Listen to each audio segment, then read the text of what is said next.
para sa naghahanap ng comparison at sa mga nag-request ng smoke nucleus. Ito na po yung video. Ito ay may 50 watts at may presyo na 1,200 pesos. Ito yung sample ng kanyang white light.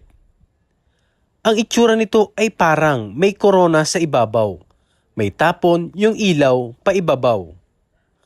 At pagdating naman sa kanyang yellow light, halos ganun din. Medyo may konting tapon sa itaas at ilalim ng ilaw. At ito ay mayroong 28 watts. At pagdating naman ito sa kanyang mix or combination light, ito ay meron na lang 25 watts. Yan po ay para sa single bulb. Sa standard position po ng mini driving light na to, ang low nito is yellow light. Ang high naman niya is white light. Pero pwede naman pong baligtarin yung itsura, yung position ng ilaw ng MDL na ito. Naubusan ako ng Zenlo M1. Kaya dito ko muna siya i-compare sa G-Star Mini B3. Ito ay may 60 watts at may presyo na 1,000 pesos. Ito ulit yung kanyang white light. Ito ay mayroong 26 watts. At dito sa kanyang yellow light, ito ay meron ding 26 watts. Malapad at malaki yung ilaw na to. Kaso nga lang, hindi ganun kalinis yung cut-off ng mga ilaw nila. Kagaya kanina ng smoke nucleus. Parehas na medyo may konting tapon sa ibabaw. Yang mga excess na ilaw nila na yan po kasi yung medyo nakakasilaw. Lalo na pagkasalubong mo sila. Check naman natin yung light output ng dalawang ilaw na ito ng smoke nucleus at ng G-Star.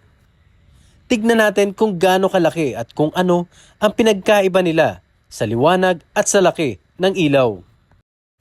G-Star yung nasa ibabaw at smoke naman yung nasa ilalim. Dito mapapansin niyo na napakaliit or napakapayat ng ilaw ng smoke compared kay G-Star. Pero sa liwanag, halos same yung binubugang ilaw ng dalawang ito.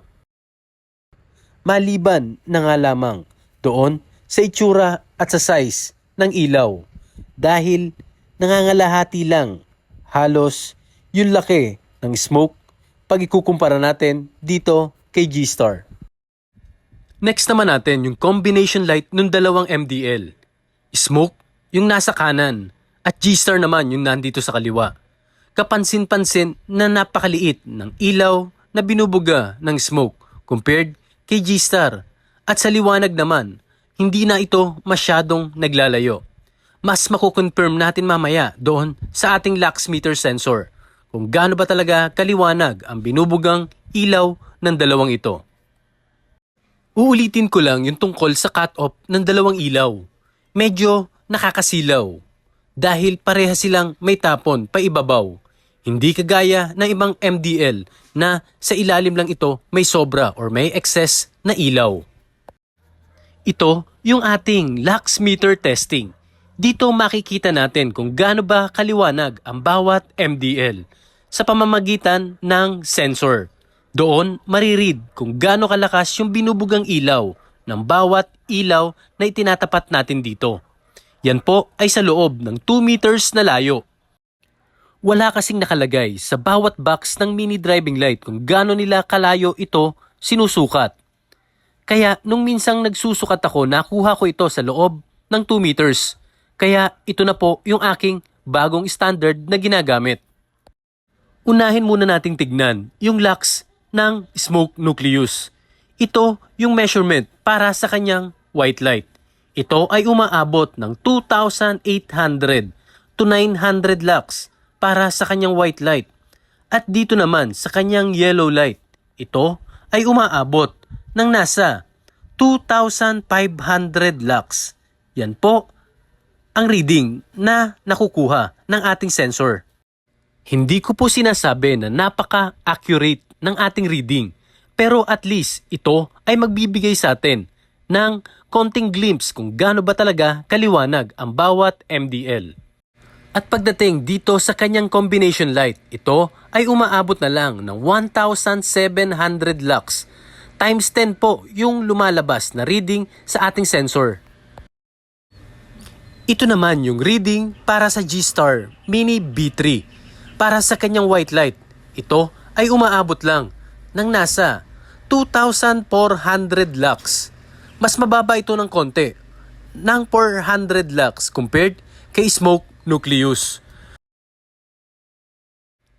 Dito sa aming reading, dito sa bawat ilaw ng mini driving light na aming tinetest, ginigitna po namin ito doon sa aming sensor para mas makuha natin ng tama or makuha natin yung pinakamataas na reading. Kagaya nito na nasa 2,000 lux. Yan po ay para sa yellow light ng G-Star.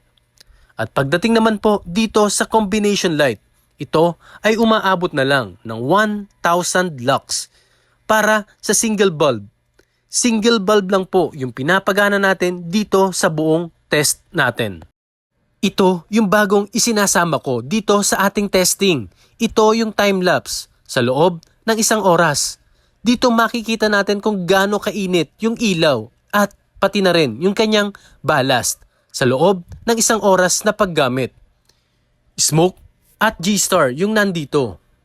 At nung tinest natin yung G-Star, ito ay umaabot ng nasa peak niya na init na nasa 69 degrees Celsius. At dito naman sa Smoke, yung pinakamainit niya is nasa 67 degrees Celsius. At pagdating naman po dito sa kanilang bulb, ito po yung sa Smoke. Ito ay merong peak na nasa 67 degrees Celsius. Ganun po ang init na nire-release ng Smoke. At dito naman sa G-Star, ito po ay mayroong 63 degrees Celsius. Yan po yung mga init ng dalawang bulb ng MDL na ito.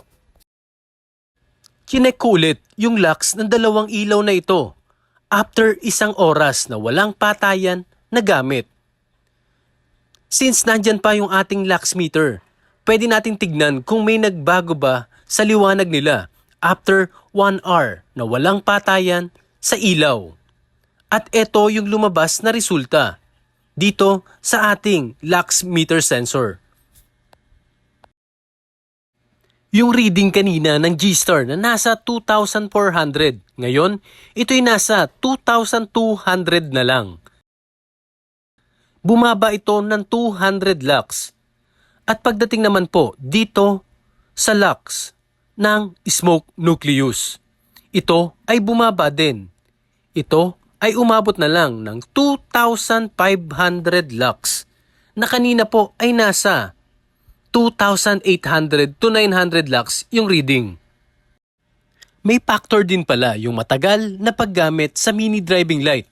Minsan bumababa yung lux habang tumatagal yung paggamit.